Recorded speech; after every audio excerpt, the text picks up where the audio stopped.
Aksi seorang ayah melempar ponsel sang anak ke jalanan viral di media sosial.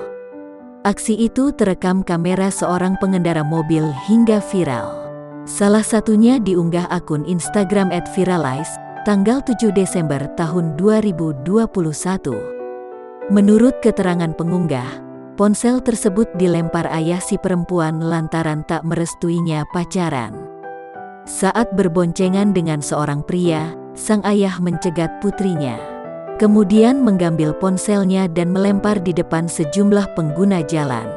Remaja perempuan yang diduga adalah anak sang ayah akhirnya hanya bisa menangis.